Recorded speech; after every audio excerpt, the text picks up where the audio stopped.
dv, तो इसमें क्या बचा, सिर्फ 8 इंटू डी एक्स बचा। हाँ यस सर। दोनों साइड इंटीग्रेशन कर लो, तो ये कितना हो जाएगा, v equal to -8 minus 8x। By 2।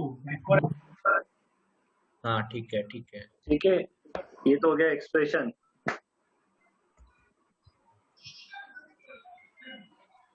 Sir कोई रिकॉर्ड कर रहा है? पोटेंस कर रहा हूँ। हाँ, अरे वो ऊपर आ तो रहा है रिकॉर्डिंग। आ रहा है। अब क्या पूछा है सर भी इसमें, record second में? अच्छा दूसरा पार्ट अपने आप ही हो जाएगा, वो छोड़ हो दो। जाएगा 10 मीटर पे, नहीं 20 मीटर पे। हाँ x इक्वल टू, नहीं x equal to minus 20 metre पे, सॉरी 120 वोल्ट बोला है ना, x equal to minus 20 metre पे। 160 वोल्ट। हाँ 160। If the potential at the origin is taken to be 80 volt, what will be the expression for the potential at origin? अब अगर इस पे 0 वोल्ट ना लेके कितना वोल्ट लिया जाता है, 80 लिया जाता है, तो हम लिमिट पुट कर देते हैं 80 से v। हाँ तो 8x इक्वल टू क्या होता, माइनस v माइनस 80 होता है ये। तो 8x equal to minus v plus 80। अब ये 80 क्या, ये v इधर चला जाता तो 80 माइनस 8x हो जाता, बस ये। ओके। हाँ सर सही पकड़ा। समझ आ गई बात ये? Yes sir.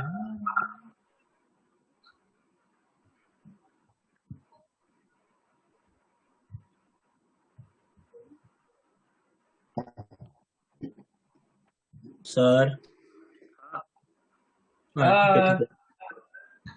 इसके बाद बताओ। सर आवाज नहीं आ रहा है। C14 हमने गलती से छोड़ दिया। बात तो हो गई। C14 C13 हो जाएगा, तो C14 भी वैसे ही करना होगा। डिफरेंस। हाँ C13 तो हो गया। हाँ सर अब हो गया। अब जाए ना। सारे आंसर हो गए? हाँ सर ठीक है, अब पहले नेक्स्ट क्लास का होमवर्क सुन मंडे लो। को मिलते हैं। मंडे को मिलते हैं, रुक जा, होमवर्क सुन लो। ये भंडेरी ने भंडारी। नेक्स्ट क्लास का homework section D E E F दोनों डी। पार्ट के दोनों में मैं बोलूं या तुम बोलोगे? हाँ सर आप तो फिर तुम चुप रहो, बीच में मत बोला करो ऐसे। ई हो जाएगा हमारा, पार्ट 1 की बात कर रहा हूँ ना, सॉरी डी है पहले, तो डी के बाद ई भी आएगा, उसके बाद एफ नहीं आएगा, सेल्फ एनर्जी है वो जी आएगा, और जी के बाद तीन बहुत है ना, उसमें भी यही तीनों डी ई और जी। ठीक है, मंडे को क्लास होगी। मंडे को एफ वाला कौन से चैप्टर का? हाँ एफ वाला सेल्फ एनर्जी। सेल्फ एनर्जी उसमें सेकंड में आएगा, कंडक्टर में आएगा। Okay thank you bye sir. Thank you sir. Bye sir. Bye sir thank you sir. Thank you sir. Bye bye sir. ठीक है, good evening sir. Good evening. कौन खुद कभी दिल पर आया रिकॉर्ड करने के। Good evening sir. Good evening sir. Good evening sir. Good evening. Bye sir thank you sir. हाँ सर, ये कल कंटिन्यू कर रहे हैं ना हम। अभी देखो A9, two charged particle AB each having a charge plus QR placed at a distance D, where should a third particle of the charge small q be placed on the perpendicular bisector AB sort? यार बच्चा इसमें ना थोड़ा सा दिमाग लगाना था। दिमाग कुछ नहीं, बहुत सिंपल तरीके से सोल्व हो जाएगा। तुम्हें पता है कि मैक्सिमम मिनिमम निकालने के लिए डिफरेंशिएशन का हेल्प लेना होता है। ओह आई सी। ये कॉन्सेप्ट तो पता है ना कि डिफरेंशिएशन का हेल्प लेना होता है। कहाँ पे रखें कि मैक्सिमम फोर्स हो जाए? मान लो ये डी दूरी पे रख रहे हैं, ठीक है? नहीं, डी पे तो ये दोनों रखे हुए हैं ना, डी मत मानो, फिर डी पे तो ये दोनों रखे हुए हैं ना। एक्स। हाँ एक्स मान लो, एक्स सबसे फेवरेट कांस्टेंट है हमारा कैपिटल क्यू और कैपिटल क्यू, ठीक है। वेयर शुड है थर्ड चार्ज स्मॉल क्यू। अब इस पे फोर्स निकालो ना, कितना फोर्स आएगा इस पे ये एंगल थीटा मान लेना, ये थीटा मानोगे तो cos component F net equal to आएगा 2f cos थीटा आएगा। हाँ सर 2 इंटू एफ, एफ की वैल्यू क्या लिखोगे, k capital Q small q Small divided q। By root over of, ये कितना दे रखा है d बाई 2 है d ना, by 2 d by 2 whole x square plus d square by 4 into cos theta, cos theta कितना हो जाएगा x divided by root over of, अच्छा इसका तो स्क्वायर इसका आएगा, स्क्वायर तो 3/2 अब एफ नेट को क्या करना पड़ेगा, डिफरेंशिएट करना पड़ेगा x के रेस्पेक्ट में, उसको जीरो करवाना पड़ेगा, वहां से x की वैल्यू मिल जाएगी, मिल जाएगी ना। x ऐसा की वैल्यू मिलते ही ऊपर पुट कर दोगे तो मैक्सिमम फोर्स मिल जाएगा, और क्या है। एक बार डिफरेंशिएट सर क्या क्या हुआ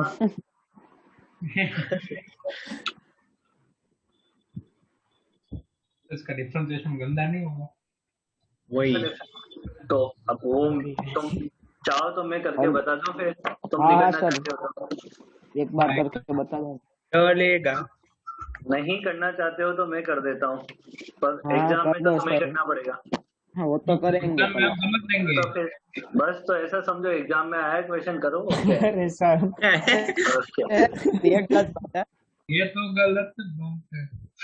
तो ऐसा मान लेते हमारा डाउट है एग्जाम का, फिर बाद में आप करवाओगे सॉल्व। नहीं, डिफरेंशिएशन डाउट नहीं हो सकता है, ये गलत बात है। तो सर कैसे अभी तो थोड़े टाइम में करवाना पड़ेगा। आगे बताओ, आगे अभी बी में है। आगे आंसर बताओ। आंसर बताए हाँ आंसर बताओ। तो सर आप आंसर चिप दो। अच्छा आंसर B1 का लिखो, बताओ सर। 5 इंटू 10 की पावर 3। सही है। B2 का लिखो theta equal to 45 degree. 45 degree सही है। अरे 3 का लिखो एट अ डिस्टेंस 30 सेंटीमीटर, मतलब बहुत अच्छा सर। वही 30 सेंटीमीटर फ्रॉम ए। हाँ वही आया। सही है सही है।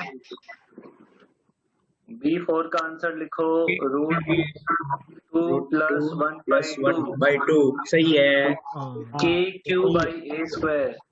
हाँ बस यही आया। सही है। B5 का आंसर है 2540 आई के 2000 जे के और 1720 के सही है। फाइनल सॉल्व करना बाकी है। उन्होंने आगे सोल्व नहीं किया। B6 का आंसर आ रहा है E naught equal to capital Q D A divided by 16 pi square epsilon naught A की पावर 4। मेरे हिसाब से ये ये डाउट बता दो। डाउट है। सर B6 है। हाँ सर। हाँ ये अच्छा क्वेश्चन है, ये बता दूंगा मैं, इसको चाहो तो नोट्स में ऐड भी कर लेना। कर लेंगे। हाँ सर। ये ए पार्ट का आंसर आ रहा है 4k lambda divided by x along the line OP. आ सही गया। है। सही है। और बी पार्ट का आंसर आ रहा है 4k lambda divided by x cot theta by 2। इसमें वैल्यू पुट नहीं करी है थीटा बाई 2 की, cot थीटा बाई 2 में आंसर निकाल दिया। Perpendicular to OP, perpendicular to OP, ठीक है। हाँ यस सर। B8 250 B8 का आंसर आ रहा है हमारे पास डेसिमल में आ रहा है ना। फाइनल आंसर बता दूं, 100√2 सेकंड लास्ट 141 सेकंड आ रहा है। सही है। पहले का 100 रूट सही है सही है। 100 रूट हाँ सही है सही है। 100√2 आ रहा है। सेम E9 का आंसर आ रहा है, ये तो बहुत ही सिंपल है यार, हाँ वही। हाँ सर। इसमें तो क्या ही डाउट हो सकता है। नहीं ये तो सॉल्व करने की भी जरूरत नहीं होनी चाहिए। नहीं है। जिन बच्चों को सही में, मैं बताऊं, जिन बच्चों को थोड़ी सी डिफिकल्टी हुई है ना इन क्वेश्चंस को करने में, या तो तुम नोट्स को दोबारा ढंग से पढ़ना। नोट दोबारा पढ़े। हाँ, मतलब ये क्वेश्चन अपन ने सब करवा रखे। इसका इसी देख लेना डायरेक्शन क्या है, इसमें डायरेक्शन नहीं लिखा हुआ आंसर में, तो अभी मैं बता दूंगा अगर देख के, क्वेश्चन में देख के। वो भी ये नीचे ही आंसर होगा। है, B10 के आंसर है। फर्स्ट गाँव के x, बीच। इसमें ना x की वैल्यू को r माइनस आर माना हुआ है, तब आंसर x के टर्म्स में आंसर लिखूंगा, ध्यान रखना। E equal to rho x, ये तुम्हें नहीं पढ़ाया अभी मैंने, ये हाँ। नहीं हुआ। वही ये नहीं पढ़ाया तुम्हें मैंने ना। इसके आंसर तो लिख लो, फिर बाद में नहीं लिखने पड़ेंगे। ऐसा। ये स्फीयर वाले होंगे, ये नहीं पढ़ाया मैंने तुम्हें। B- तो B12 तो पढ़ा दिया मैंने तुम्हें, B11 भी नहीं पढ़ाया है, B12 पढ़ा दिया है। हाँ वो भी सर। ट्रूथ का ही बीच है। B12 का आ रहा है, दो डायग्राम है ना इसमें। हाँ फर्स्ट का आ रहा है एक रूट साइड टू में एक नीचे। Lambda upon 4 pi epsilon not into r, और हाँ, सही सेकंड है, का आ सही रहा है। है 0। सही है ये भी। चलो अभी डाउट बताना अब इसके। B2 सर रुको, ये लिखते हैं। हाँ B2 नहीं हुआ, B2 नहीं हुआ। वो स्पीयर वाले, और ये B6। सर B6 हो गया, मैं से मैं बताऊंगा। भी हो गया B6, B6। चल तो बताना कैसे करा है। B6 वैसे मैंने क्लास में डिस्कस किया है एक दिन, हाँ बहुत इजी है। योगी करवाते टाइम डिस्कस किया होगा ना। किसमें, बोर्ड में? हाँ, बोर्ड में। हाँ हाँ हाँ, याद आया। रुको सर, हम बोर्ड की नोटबुक निकालते हैं। बार्ड। बार्ड बस।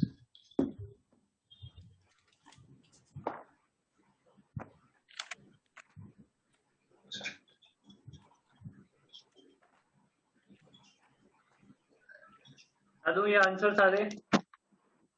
नहीं, एक मिनट। इलेक्ट्रोस्टैटिक। ये स्लाइड वापस तो आ सकती है, वो तो अभी हम पता चल गया।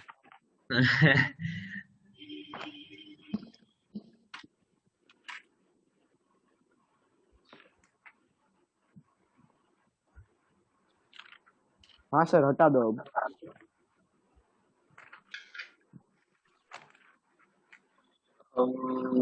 चलिए बताएं। बी में बताएं डाउट।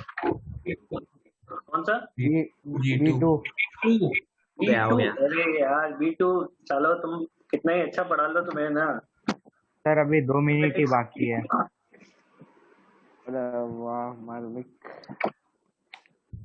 रीजन कर ले सर। इसमें देखो मेरी बात सुनो, जब V नोट से एंटर करवाया ना तुमने इसको, जब ये यहाँ से एंटर करके ऐसे निकलवाए, अब थीटा निकालने के लिए क्या चाहिए होगा? दो कंपोनेंट चाहिए, वर्टिकल वेलोसिटी चाहिए और हॉरिजॉन्टल वेलोसिटी चाहिए। हॉरिजॉन्टल Horizontal same ही रहेगी।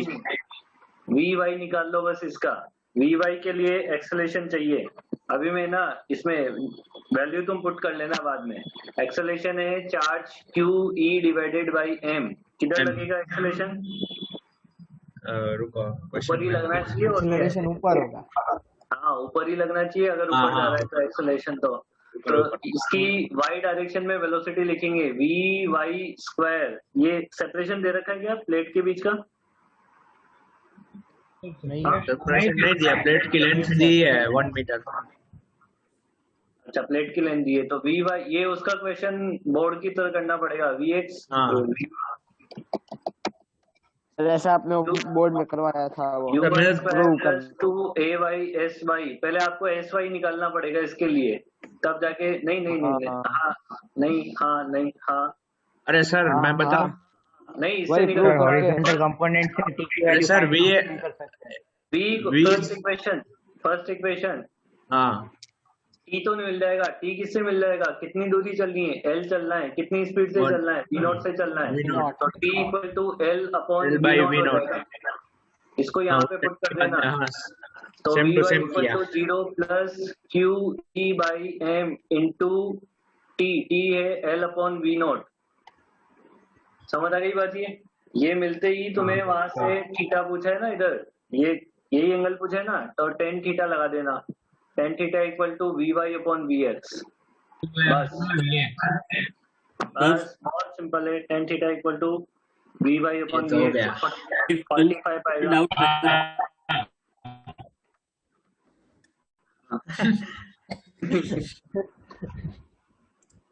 अभी आ रही तेरी आवाज। तो अभी देखो, सेंटर पे नेट इलेक्ट्रिक फील्ड जीरो करवाने के लिए डेफिनेटली यहाँ पे क्यू वैल्यू का चार्ज आपको पुट करना पड़ेगा। समझ आई बात ये? हाँ सर। बट अभी सेंटर पे इलेक्ट्रिक फील्ड जीरो नहीं है, तीनों का मिला के कुछ ना कुछ इलेक्ट्रिक फील्ड आपको मिलेगा ही मिलेगा। तो क्या करना होता है कि हमें पता है कि सेंटर पे इलेक्ट्रिक फील्ड जीरो आएगा, तो आप यहाँ पे देखो इन तीनों का इलेक्ट्रिक फील्ड मिला के यहाँ पे कोई एक चार्ज आपको पुट करना पड़ेगा, जिसकी वजह से उतना ही इलेक्ट्रिक फील्ड बने सेंटर पे जितना कि ये तीनों मिलके बना दे। समझ आ रही बात ये?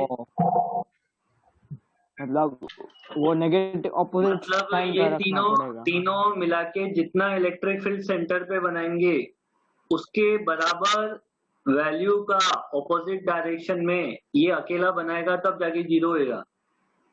समझ आ रही बात ये? मतलब सिंपल सी बात ये है कि तीन आदमी मिलके जितना खाना खा रहे हैं उतना ही एक अकेले को खाना पड़ेगा, तब बैलेंस होगी बात। ठीक है? तो अब यहाँ से मेरी बात सुनो, अगर आपसे इन तीनों का इलेक्ट्रिक फील्ड निकालने को बोला जाए तो इन तीनों का मत निकालो। तीनों का क्यों निकालें? हमें पता है कि तीन जितना बना रहे हैं उतना तो ये अकेला बना रहा है। इसका निकालो, तो अकेले का नहीं। इसका इलेक्ट्रिक फील्ड निकालो सेंटर पे और उसकी डायरेक्शन ऑपोजिट कर दो। जैसे मान लो अगर ये पॉजिटिव चार्ज आपने क्यू रखा होता है तो इसका इलेक्ट्रिक फील्ड इधर बनेगा। कितना बनेगा? के क्यू बाई, ये डिस्टेंस में आर मान लेता हूँ, के क्यू बाई आर स्क्वायर। तो इन तीनों का मिला के भी के क्यू बाई आर स्क्वायर मिलेगा, बट इसके ऑपोजिट मिलेगा डायरेक्शन में। तो इस अकेले का निकाल दो, जो आंसर आए उसकी डायरेक्शन ऑपोजिट करके बता दो हमारा आंसर ये है। इसलिए इसने जब इलेक्ट्रिक फील्ड निकाला इस चार्ज का, क्यू चार्ज का, तो आंसर उसी से आएगा कि पूरे का निकालने की जगह जो हटाया है उसका निकाल लो, और डायरेक्शन इधर हटाया है उसका इलेक्ट्रिक फील्ड इधर मिलेगा। कितना? के क्यू बाई आर स्क्वायर। तो ये हो जाएगा के capital Q into D A divided by 4 pi A square into, यहाँ पे ए स्क्वायर लिखना है ना, ए स्क्वायर। समझ आई बात ये? हाँ तो सर, ये तो सिमेट्रिक ये आंसर सही आ गया है। सही इसलिए आ गया है क्योंकि बाकी का भी इतना ही आता है, बट डायरेक्शन ऑपोजिट आएगी। डायरेक्शन किधर आएगी? बाकी की रिमेनिंग पार्ट की वजह से इधर मिलेगा इलेक्ट्रिक फील्ड, और ये जो क्यू चार्ज है उसकी वजह से इधर नीचे मिलेगा येलो की डायरेक्शन में। अगर ये पॉजिटिव चार्ज है तो नेगेटिव होगा, तो उसका उल्टा कर लेना दोनों को। तो हम हमेशा किसका निकालते हैं? जो हमने कट किया है उसका निकालते हैं, क्योंकि रिमेनिंग का निकालना थोड़ा टफ होता है। हाँ तो सर मैंने भी वैसे ही किया था। मैंने वैसे किया था, बट तेरे को पता नहीं थी ना बात बेटा। लेकिन ना भाई आगे कभी फंस सकता है ना, तो इसमें फिर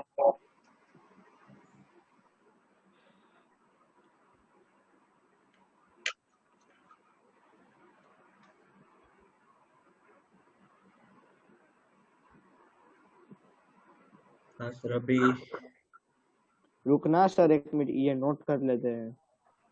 वो सब ईयर वाले हैं, लेकिन वो भी आपने पढ़ाया नहीं है ना।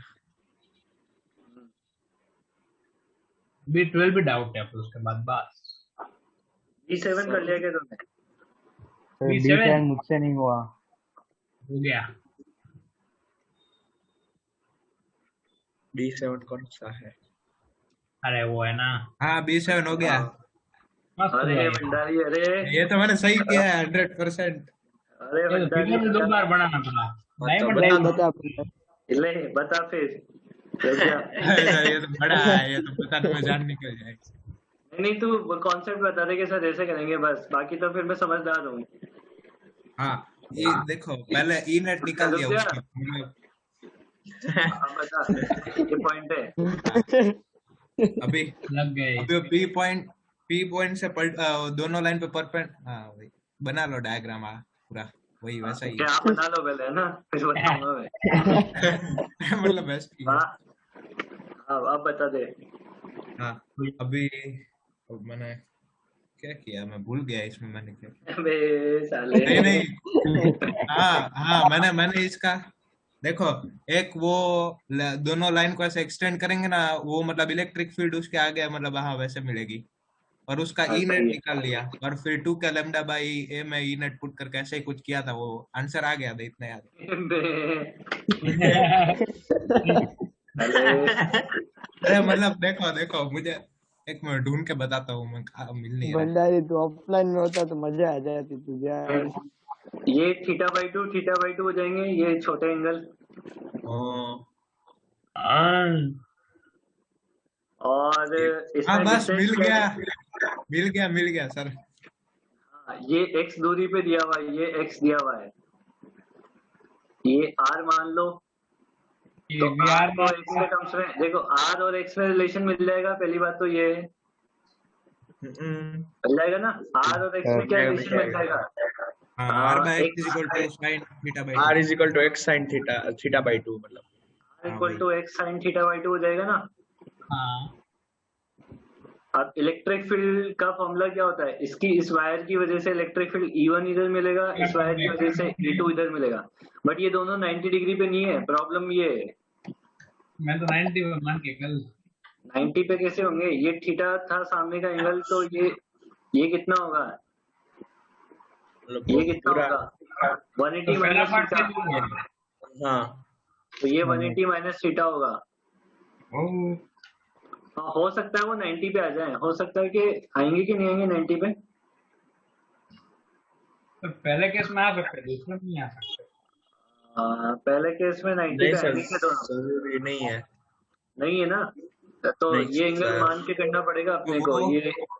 वो दोनों एंगल से सर थीटा बाय टू नहीं ले सकते, वो 180 माइनस थीटा के ले बाद। सकते हैं, ले सकते हैं। कौन सा theta by to? Theta by to हाँ मतलब वो बीच वाली लाइन को ऐसे एक्सटेंड कर देंगे तो वो दोनों 180 माइनस थीटा वाले दो में डिवाइड हो जाएंगे ना, थीटा बाय टू और theta 90 by two. Minus theta by to, 90 minus theta by to होगा, फिर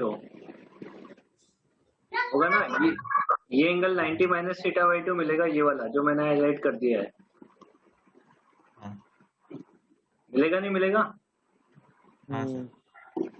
तो इस इलेक्ट्रिक फील्ड के कंपोनेंट करने पड़ेंगे, तो इलेक्ट्रिक फील्ड के ऊपर वाले कंपोनेंट मिलेंगे, वो मिलेंगे तुम्हें साइन वाले। तो ई नेट इक्वल टू हो जाएगा 2e sine theta by to. आप वैल्यू पुट कर लो, 2k lambda divided by r की value x sine theta by two into sine theta by to. तो ये sine theta by to cut गया, तो 2k हाँ लेमडा बाई x। आंसर क्या लिखवाया था मैंने? 4k lambda by. अच्छा, ये डबल नहीं किया ना मैंने, एक का ही होता है ना, 2k लेमडा बाई r, तो एक का ही होता है ना, इसको डबल भी तो करना था ना। हाँ तो 4k लेमडा बाई x, समझ आ गई बात? ये हाँ sir. Yes sir. 4k lambda by x। अब सेकंड वाले का ऐसे ही करना है, बट उसमें क्या हो गया है, डेंसिटी वो एक लैम्डा एक सरफेस। Minus lambda. हाँ लेमडा, तो ये डायरेक्शन चेंज हो जाएगी उसकी। एक डायरेक्शन उसकी खुद की मिल जाएगी। थोड़ा सा एंगल वेंगल मैनेज करोगे तो हो जाएगा काम वैसे। ओके तो कल का पेपर इजी है हार्ड है? कल का बहुत ही पेपर, अगर तुमने नोट्स ढंग से पढ़े होंगे तो कल का पेपर हो जाएगा। मतलब इजी लगेगा कि अच्छा है? इजी लगेगा, इजी लगेगा कल का पेपर, अगर तुमने नोट्स ढंग से रिवीजन किया होगा। आज जैसे हाँ। आज डिस्कशन कर रहे हैं तो नोट्स तो रिवाइज कर रहे ही होंगे, तो हो जाएगा कल का पेपर। थोड़ा सा माइंड प्रेजेंस रखना, ऐसा नहीं है कि जो क्वेश्चन करें अपन ने वैसे ही आए, थोड़ा सा माइंड को खुला रखना। थोड़े आउट सर ऑफ वही द बॉक्स। प्रॉब्लम होता है। वो देखो ये प्रॉब्लम है ना, तो थोड़ी जब क्वेश्चन करते हैं ना तो कॉन्सेप्ट समझा करो, क्वेश्चन मत रटा करो, क्योंकि वहां पे देखे हुए क्वेश्चन आ भी जाए नहीं भी आए, दोनों ही बात है। तो कॉन्सेप्ट रटा करो, मतलब कॉन्सेप्ट समझा करो, क्वेश्चन मत रटा करो। और सर ऐसा हाई समझा करो कि हम ऐसा क्यों कर रहे हैं। हाँ, इलेक्ट्रोस्टैट्स ओनली। इलेक्ट्रोस्टेट ओनली, हाँ। हाँ ठीक है सर। तो इसे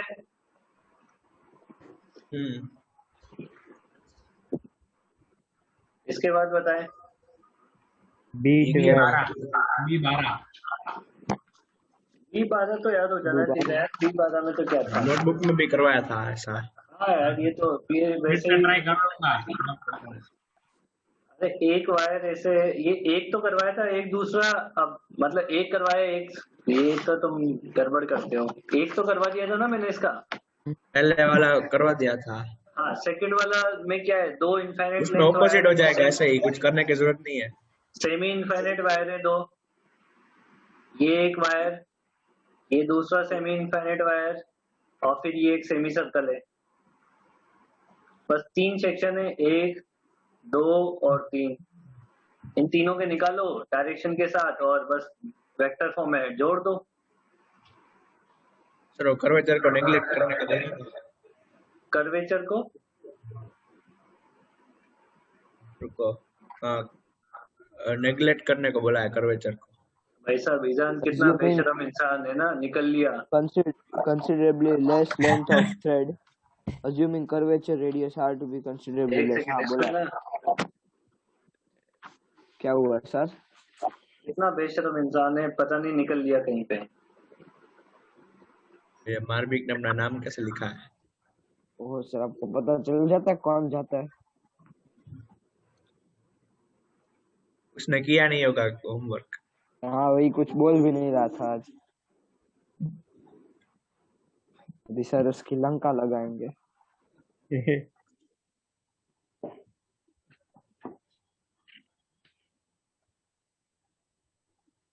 क्या ही बोले।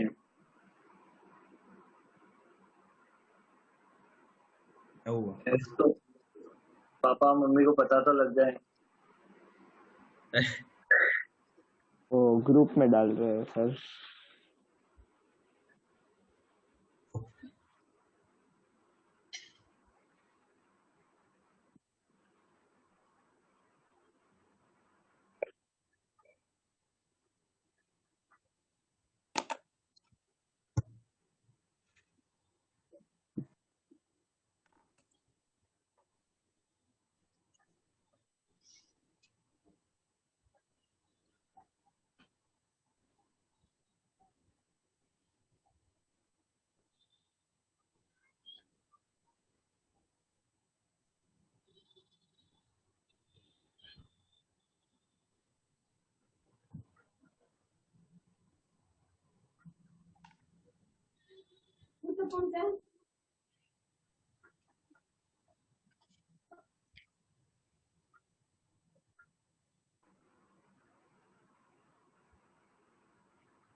अगली क्लास में बैठेगा ही नहीं अगर इसने होमवर्क मेरे को सबमिट नहीं किया तो ढंग से, वो भी पूरा।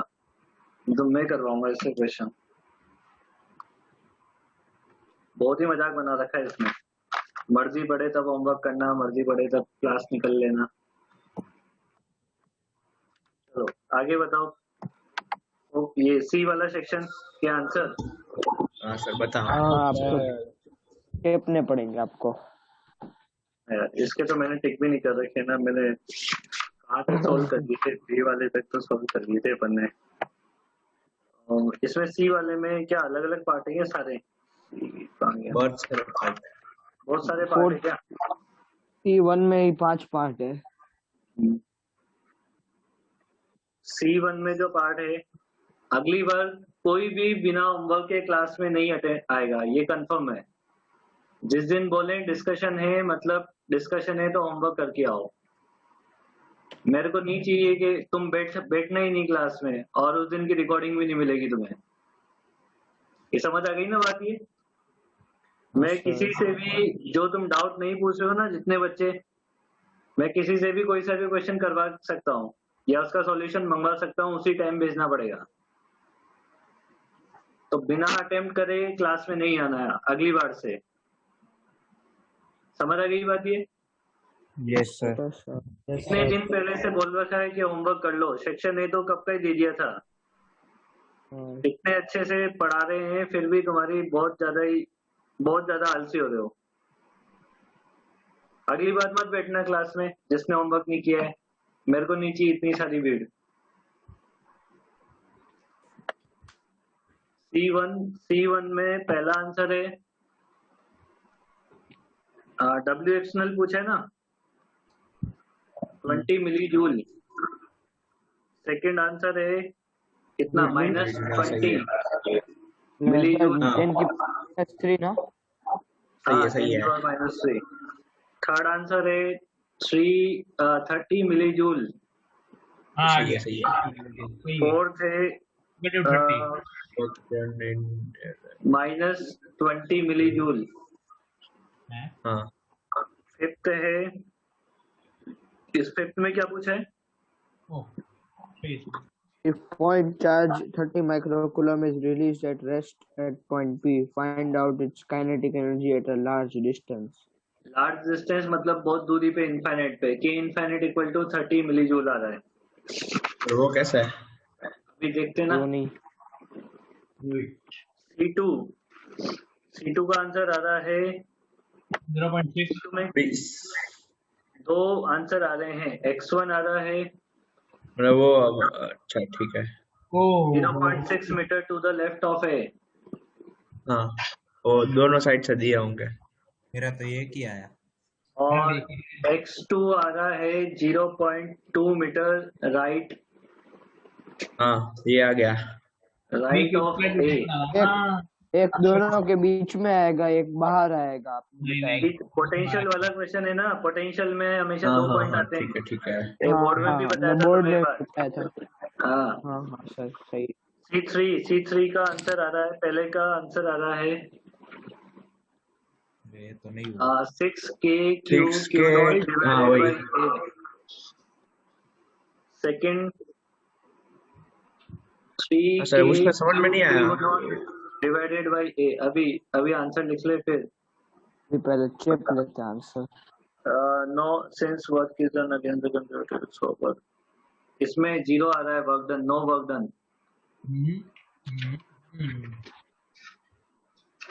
Depend on path. C4 आ रहा है VB minus VA equal to 400। 400, हाँ सही है। यस ईजान को बोल देना कि सर ने होमवर्क मंगवाया है, होमवर्क नहीं तो अगली क्लास में नहीं आना है। सर आ गया वो। कहाँ है हाँ ईजान? सर तुम्हारा मैं आऊँ। होमवर्क सेंड करो अभी मेरे को। ईजान क्लास खत्म होते ही होमवर्क सेंड करना, और होमवर्क नहीं सेंड करोगे प्रॉपर तो अगली क्लास से नहीं आना है। समझ आ गई बात ये?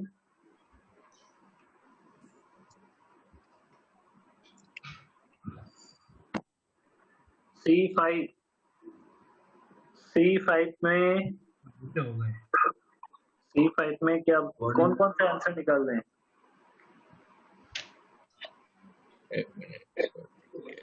C5 में work done bye calculate the external work done by external agent External by taking agent. a small charge on moving a charge from A to B via a point via C. मतलब A to C, C to B ऐसे है या फिर direct? 1.2 joule आ रहा है क्या? A to B via C है। 1.2 जूल आ रहा है इसमें आंसर। हाँ सर, सही है मेरा। नहीं और मेरा 12 C6 into में 10 ए वाले पार्ट में इसका वेक्टर फॉर्म आ रहा है कितना? 450 इंटू 6ik माइनस 8jk। हाँ वही आ गया और इसका मैग्नीट्यूड पूछे तो मैग्नीट्यूड भी आ रहा है 4500 वोल्ट पर मीटर। हाँ आ गया हाँ, और इसके बी पार्ट का आंसर आ रहा है 1.579 जूल। हाँ ये देखना जूल है पड़ेगा। 1.579 नहीं आ जूल। गया C7 का पहला आंसर तो 0 आ रहा है, पोटेंशियल 0 वोल्ट आ रहा है। हाँ, दूसरे का आंसर आ रहा है 4√2 K capital Q small q divided by A square. हाँ, और ऐसे इधर की डायरेक्शन में मिल रहा है इलेक्ट्रिक फील्ड। या देखना किधर डायरेक्शन, उधर डायग्राम में देख के बता दूंगा। इसके बाद थर्ड का आंसर आ रहा है 4 to F। ना, ये आ रहा है 4K capital Q small q divided by A। सही है। 1 by root 5 minus हाँ 1.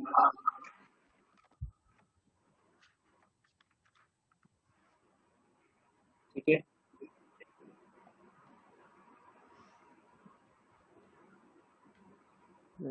C8 अगला सफियर वाला सफियर वाले C8 C9 C10 बता देते हैं. C10 का आंसर आ रहा है Q not sigma divided by 2 epsilon naught A minus B. C11 का आंसर आ रहा है, A का आंसर है B और दोनों E में से vector perpendicular to R vector, मतलब जीरो आंसर आ रहा है. Voltage potential difference equal to 0. ठीक है. बी का आंसर आ रहा है VB minus VA equal to 40 volt. ये ठीक नहीं है.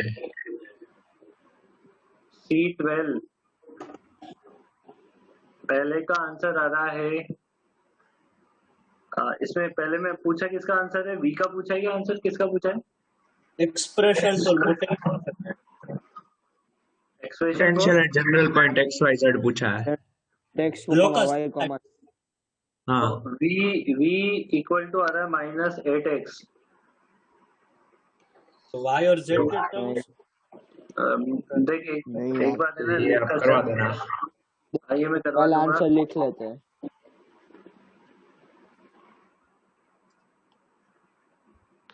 ये 160 वोल्ट भी है, इसमें all points lie at 160 volt ऐसे दे रखा है. At which point potential is तो चलो मैं 1 volt. करवा रही, इसमें आंसर थोड़े अजीब तरीके से दे रखे हैं लोग, है ना. मेरे को भी खुद को भी समझ नहीं आ रही क्या निकालना है क्या है. C13 के लिख लो आंसर. Work A का done आंसर आ करना रहा है 4.5 इंटू 10 की पावर माइनस 5 जूल. B का आंसर आ रहा है 3 इंटू 10 की पावर 5 जूल. C का आंसर आ रहा है 1.5 इंटू 10 की पावर 4 वोल्ट. है. जूल सेकंड B का तो b का ऐसा जूल कैसा है? थोड़ी. B का जूल b आपने में तो लिखा है. चार्ज ना फोर्स को. इसमें नहीं, हो सकता है work दो आंसर निकालने हो. ये जूल अच्छा अच्छा अच्छा अच्छा अच्छा अच्छा, ये गलत लिख दिया. न्यूटन बाई गुलाम में आएगा ना. हाँ वही मैं सोचू हाँ. जूल कहाँ आ गया. जूल कहाँ गया, सही है, न्यूटन बाई गुलाम. कंप्यूटर का ऐसा होता है. एक मिनट अरे सर. सर रुको, वो रखो वो.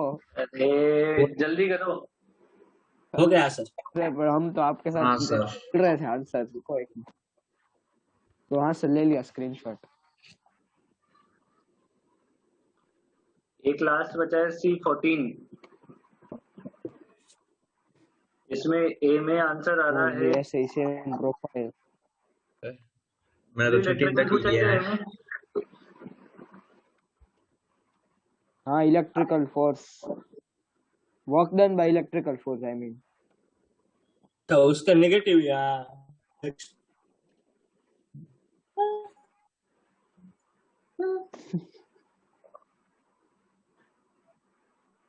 मैग्नीट्यूड ऑफ इलेक्ट्रिक फील्ड पूछा है आपने.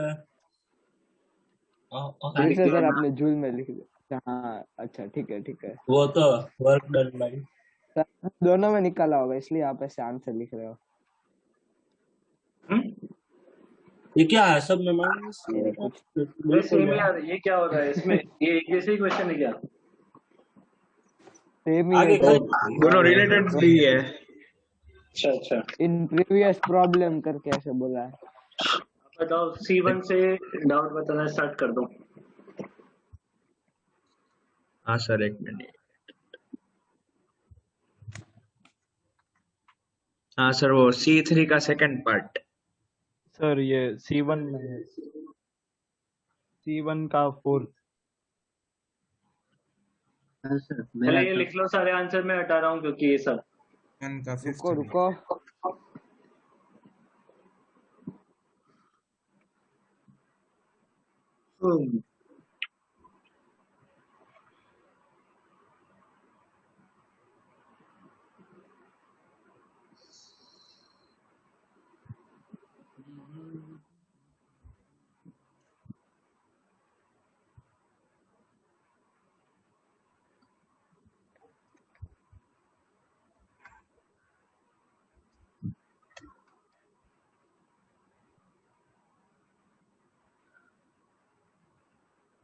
बता दो सर, बता बता क्या? दो।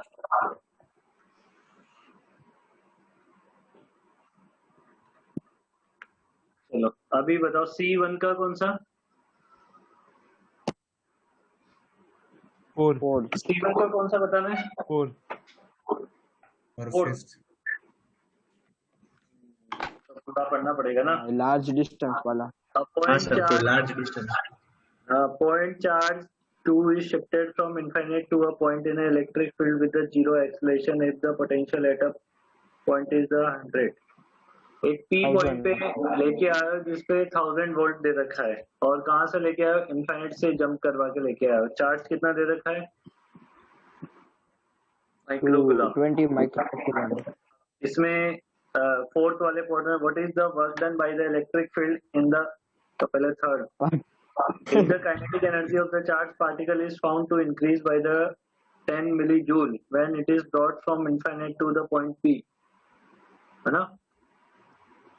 Then what is the total work done by the external agent? Total work done by external agent equal to क्या हो जाएगा हमारे पास यहाँ पे? Change in potential energy if the kinetic energy of the charged particle is found to be increased. अब देखो हुआ क्या है ना कि यहाँ पे देखो हुआ ये है, हम ऐसे देखो वर्क एनर्जी थ्योरम से करो इसे, वर्क एनर्जी थ्योरम से देखो। वर्क एनर्जी थ्योरम में क्या है कि work done by electrical force plus work done by external force equal to change in kinetic energy, ऐसे लिखते हैं ना। अब work done by electrical force होता है minus of delta U, delta W external equal to change in kinetic energy. Yes sir. तो W external equal to हो जाएगा डेल्टा के ई प्लस डेल्टा यू। अब ये क्या बोलता है कि इसको स्लोली मूव करवाते हैं। जब लेके आते हैं ना तो कैसे मूव करवाते हैं? ऊपर क्वेश्चन में भी बोला हुआ है जीरो एक्सेलेरेशन। जीरो एक्सेलेरेशन का मतलब ये है कि स्पीड कांस्टेंट है। स्लोली वाला। तो स्पीड हाँ, जब सर। कांस्टेंट होगी तो change in potential kinetic energy zero मिलेगी। तो अपन ऐसा लिख देते हैं, अपन डायरेक्टली ऐसा लिख देते हैं, लिखते हैं नहीं लिखते हैं? Delta U. हाँ केवल में वो दो का कॉम्बिनेशन है, डेल्टा के kinetic energy plus delta U. अब इसने ये बोला है कि जब आप if the kinetic energy of the charge particle is found to increase by 10 millijoule, ये कितना दे दिया? 10 मिलीजूल दे दिया ना ये, प्लस डेल्टा यू कितना है? Find out then what is the work done. अब डेल्टा यू कितना है? ऊपर निकाला हुआ है ना delta U, work done by delta U. तो देखो ऐसे निकाल सकते हैं ना, charge into potential difference BP minus तो 10 इंटू 10 की पावर माइनस 3 प्लस चार्ज कितना है 20 माइक्रो 10 की पावर माइनस 6 पोटेंशियल डिफरेंस 1000।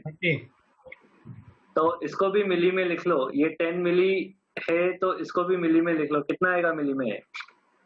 ये आएगा 20 मिली, 30 मिली जूल आंसर आएगा। यही था आपके इनफाइनाइट आपने यही बताया था। यस सर यार। यही था ना, थर्ड का आंसर आया ही अभी। सही है। फोर्थ में क्या बोला हुआ है इसमें? What is the work done by electric field in the part. Electric field का पूछा है तो इसका नेगेटिव कर दो।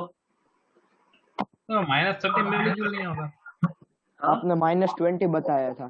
अरे सॉरी इलेक्ट्रिक फील्ड का पूछा है ना इसने तो।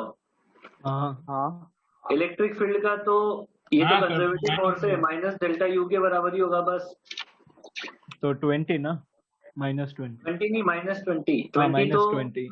हाँ -20 सही है, -20 आएगा हाँ इसका तो डाउट नहीं। ओ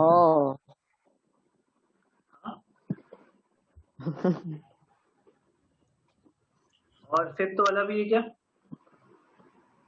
हाँ sir. If a point charge 30 microjoule is released at rest at point P, then find out its kinetic energy at a large distance. At a अब P से रिलीज किया है और काइनेटिक एनर्जी निकालनी है इनफाइनाइट पे जाके, लार्ज दूरी पे जाके। तो ये P पॉइंट पे 1000 वोल्ट है, यहाँ से रिलीज करोगे तो देखो जब यहाँ पे पार्टिकल है तो उसमें कितनी एनर्जी है, Q इंटू वी। Q हाँ। कितना 30 इंटू 10⁻⁻6 इंटू वी 1000, मतलब इसके पास 30 मिली जूल एनर्जी है जब ये यहाँ पर है। कहाँ पर है? P पॉइंट पर है। इससे कहाँ पे भेजना है इसे? इनफाइनाइट पे भेज देना है। कहाँ पे भेज इनफाइनाइट देना और है? वहाँ पे काइनेटिक एनर्जी। भाई ये तो डायरेक्ट पोटेंशियल एनर्जी जो यहाँ पर है, देखो जब अब कंजर्वेशन ऑफ एनर्जी लगा लो, U initial plus K initial equal to U final plus K final. U initial कितना है 30 millijoule, plus K initial कितना है, अभी तो रिलीज किया है 0। U Zero. फाइनल कितना है, इनफाइनाइट Zero. पे चले जाओगे तो 0 प्लस K फाइनल, यही तो निकालना था। हाँ ओ प्लस नहीं माइनस क्यों आएगा, डायरेक्ट 30 मिली जूल। हाँ नहीं 30 मिली जूल ही आएगा। हाँ 30 मिली जूल है। डायरेक्ट लिख सकते हो, पर समझ आना चाहिए कि क्यों लिख रहे हैं। भाई मेरे को तो पता था 30 आएगा, क्योंकि पोटेंशियल एनर्जी कन्वर्ट होगी काइनेटिक एनर्जी में, और कोई एनर्जी है ही नहीं यहाँ पे। हाँ ओ पर मैंने वो तरीके से बता दिया ना कि भाई कैसे आ रहा है वो। अदरवाइज क्या है कि यहाँ की पोटेंशियल एनर्जी, तुम्हें पता है कि मैं वैसे करता था, loss in potential energy equal to वही वही वही बता तो वही तो हुआ, लॉस जितना लॉस पोटेंशियल एनर्जी में होगा उतना गेन हो जाएगा। ठीक एनर्जी का होगा। हाँ ये भी पढ़ाया था। WPE में। हाँ 11th ही है, सब कुछ 11th ही चल रहा है। 11th इसलिए दोबारा रिवाइज करना स्टार्ट कर दो थोड़ा थोड़ा। कर तो रहे हैं इसमें, रीड कर लो। अरे WP कर देना स्टार्ट। काले क्लास रख ले। नहीं सर 6 घंटे टेस्ट है और सब थोड़ा नेक्स्ट संडे आप रख सकते हो पॉसिबल, नेक्स्ट संडे तो कोई भी टेस्ट 3-4 घंटे चलेगा नेक्स्ट संडे। क्योंकि नेक्स्ट संडे सर ने बोला पंकज सर ने कि टेस्ट नहीं होगी। 3-4 घंटे ले लो। चलो नेक्स्ट संडे रख लेते हैं। अगर आपको और हाँ कुछ डन डन। ना वो टेस्ट ऑल्टरनेट डेज ले ले। हाँ वही सर। नेक्स्ट वीक का कुछ कराओ ना सर। नहीं बात यार, करनी है। तो अर्शल भाई को बोल दो भाई, वो एक बार यार। रोज रात को ले आप कर उनको फोन, हम बात करते हैं उनसे। क्या? ए ऐसा नहीं सर, वो हमारी बात नहीं सर मानेंगे। को फोन करो अभी उधर। सर आप इधर ही बुला लो। सर आप जूम पे बुला सकते हो उनको। हाँ वही हम तो बात कर रहे हैं ना। नहीं तुम समझदार हो थोड़े के नहीं हो? कैसे थोड़े हैं थोड़े नहीं है। अच्छा तुम अर्शल भाई को बोल देना, अगर वो कर देंगे तो ठीक है, नहीं करेंगे तो संडे को ही होएगा।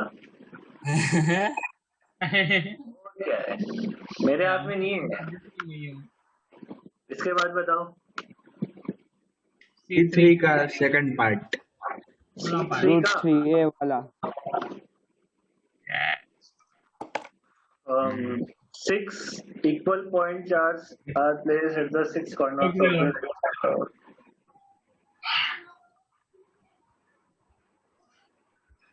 on the axis which is at a distance root 3a from the center of the hexagon. मतलब वो एक्सिस की डिस्टेंस दी हुई है। एक्सिस सेंटर से एक्सिस की दूरी दी हुई है, हेक्सागन के सेंटर से एक्सिस की दूरी। मतलब मेरे को तो समझ में नहीं आया कैसे बनाना है। अरे पोपट साले, वर्टिकल एक्सिस है कि हॉरिजॉन्टल एक्सिस है? अरे ये- वो वाली इसके सेंटर से बाहर की साइड कैसे बनाओ? इसको साइड व्यू देखेगा ना तो ये ऐसे लाइन मान ली है इसके, Okay. ये सेंटर से पार्ट्स में था। समझ रही बात? Yes sir. वो रिंग जैसा ही करना है। रिंग के एक्सिस पे निकालते हैं ना, वैसे हेक्सागन के सेंटर से रूट 3a दूरी पे यहाँ पे तुम्हें पोटेंशियल निकालना पड़ेगा। मेन क्या चीज है, यहाँ पे तुम्हें पोटेंशियल निकालना पड़ेगा। रुको सर। तो इसमें कैलकुलेशन नहीं लगा एनर्जी का, मतलब वो पोटेंशियल डिफरेंस का वर्क निकाल। क्या करना है, वर्क डन निकालना है ना तुम्हें। हाँ क्या पूछा हुआ है, find out the work done required. तो delta W external equal to कितना हो जाएगा, charge into potential difference v final, इस पॉइंट को मान लेना p point, p vp minus v infinite, infinite पे तो 0 होता है, इसको मल्टीप्लाई कर देना q से, आंसर आ जाएगा। मेन मुद्दा Okay. ये है कि उस पे पोटेंशियल निकाल लोगे नहीं निकालोगे? ट्राई कर। 12 KQ बाई A आएगा, सॉरी नहीं नहीं 3 KQ बाई A आएगा। ये डिस्टेंस कितनी आएगी, ये डिस्टेंस बताओ पहले। वो ये 2 है, distance 2 है। √3 और वो ए तो ये 2 आएगा। हाँ हाँ 2 2 है। है। हाँ अरे हो गया ये तो। बस यही तो करना है और क्या। एक हाँ अरे टाइम। अरे पर वो साइड कैसे, मतलब ये वर्टिकल डिस्टेंस ये कैसे हुआ? यार ये वर्टिकल डिस्टेंस ये कितना है, ये कितना है? हमें ये सर हम चाहिए ना, सेंटर ये वाली डिस्टेंस। हाँ हम सेंटर से कैलकुलेट कर रहे हैं ना। हाँ, ये कितना है, ये